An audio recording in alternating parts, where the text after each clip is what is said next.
L'origine, c'est la grande foire. La petite foire, ce n'est pas une foire commerciale. Son intitulé de foire vient juste de, non pas l'opposition, je dirais plutôt la mauvaise position de beaucoup d'entre nous paysans au sein de la grande foire. On ne trouvait plus notre bonne dimension là-bas, au milieu de cette agriculture immense et conduite par l'agrobusiness. Et donc on a décidé un jour de lancer notre petite foire qui ne réunit que des paysans ou des associations qui soutiennent le mouvement paysan. Il y en a de plus en plus. Des producteurs, mais qui transforment des produits qu'ils cultivent par ailleurs ou qu'ils élèvent par ailleurs. Et aussi des artistes musiciens, BDistes, trapézistes cette année, jongleurs, qui sont venus nous rejoindre. Alors il faut savoir que la petite foire, c'est un moment de grande convivialité et de grand partenariat. On est tous bénévoles, on amène tous un peu de ce qu'on a, de propre et à partager. Et donc, avec des petits bouts de ficelle ou des grands morceaux de ficelle, on arrive à faire un assemblage superbe, un patchwork merveilleux qui montre que les choses sont possibles en matière d'agriculture paysanne. Les gens qui sont ici, en tant qu'exposants, c'est un mot qu'on n'aime pas, mais ils sont ici non pas pour vendre, ils sont ici pour expliquer ce qu'ils font, ce qu'est leur métier, ce qu'est leur quotidien, et dire qu'une autre manière de fonctionner est possible. Par ailleurs, les visiteurs de la petite foire ne viennent pas pour acheter, très peu en tout cas. Ils ne viennent pas pour se balader comme dans un marché de terroir classique où, bof, on va passer une heure, quoi. Ils viennent chercher des choses, ils viennent chercher des réponses à leurs nombreuses questions. Beaucoup de jeunes, énormément de jeunes et dans les exposants et dans le public. C'est une génération qui est en train de nous pousser, je dis nous parce que j'ai beaucoup de militants de mon âge qui sont là depuis longtemps, ils sont en train de nous pousser dans le dos et ça c'est merveilleux.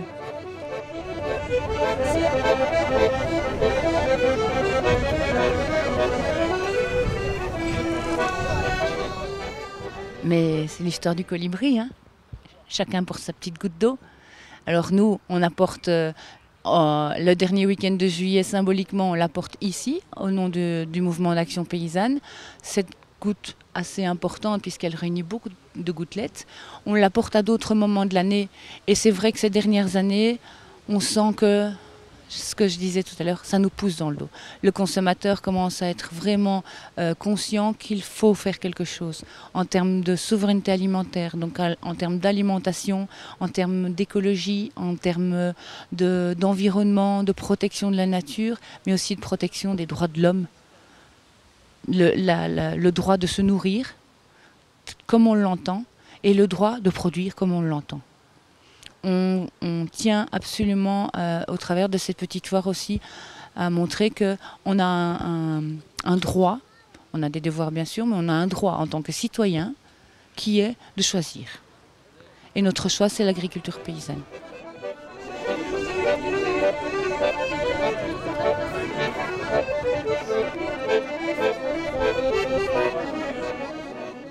Le futur de la petite foire, c'est demain. C'est demain matin, on va démonter, et ça c'est du futur aussi. On va ranger beaucoup et on va débriefer. On sait déjà que l'année prochaine, il y aura encore une petite foire. On sait que ce sera le dernier week-end de juillet de toute façon, parce que la grande foire, ce sera aussi le dernier week-end de juillet, parce que c'est historique. Entre-temps, on a d'autres rendez-vous, beaucoup, au niveau du mouvement d'action paysanne.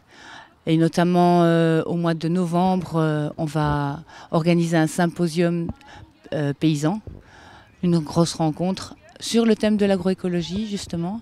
C'est le troisième symposium. Voilà. Il faudra visiter régulièrement le site lemap.be et puis on a des rendez-vous tous les jours au MAP. On est un peu partout sur la Wallonie et ces rendez-vous, ils sont dans des fermes, ils sont auprès de jeunes qui sont en recherche d'emploi, en recherche d'un autre mode de fonctionnement avec des enfants, avec des animaux, avec de la culture. Il y a plein de projets qui sont en train de naître tout doucement. Nous les accompagnons, chacun, tous les jours, à notre mesure. Le circuit court, pour moi, c'est aller directement chez quelqu'un qui produit, qui travaille la terre pour qu'elle produise quelque chose.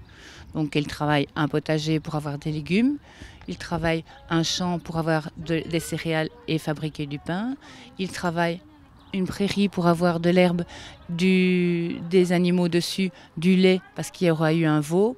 Tout ça, c'est à expliquer aux enfants chaque matin. C'est important parce que ça permet d'introduire le respect de l'autre, mais le respect de l'animal, le respect de la nature. Dès qu'un enfant travaille un peu avec des animaux, qu'il entre dans ce processus de production, faire le potager, planter une graine et voir que quelque chose sort et que cette chose, elle est merveilleuse à manger. C'est magique. C'est magique chaque année, chaque jour. Ça peut l'être dans la maison et puis dehors. Je veux dire, quand on s'aperçoit que ça peut être très simple, mais qu'il faut énormément de respect pour que cette graine grandisse, pour que ce veau grandisse aussi, pour qu'il y ait du lait à la mer, au puits de la mer. Une fois qu'on s'aperçoit de cette merveille-là, on attrape le respect beaucoup plus facilement. Derrière tout ce travail, il y a des hommes, des femmes et des enfants. Je pense que l'éducation, elle doit aller là, essayer de rencontrer un maximum les gens sur le terrain, qu'ils soient sur les marchés ou dans leurs fermes, c'est tout à fait possible aussi. Il faut voir ce travail au jour le jour, le comprendre mieux. Et puis, ça me semble la moindre des choses, c'est du respect par rapport à toi et à moi et au prochain qui va arriver.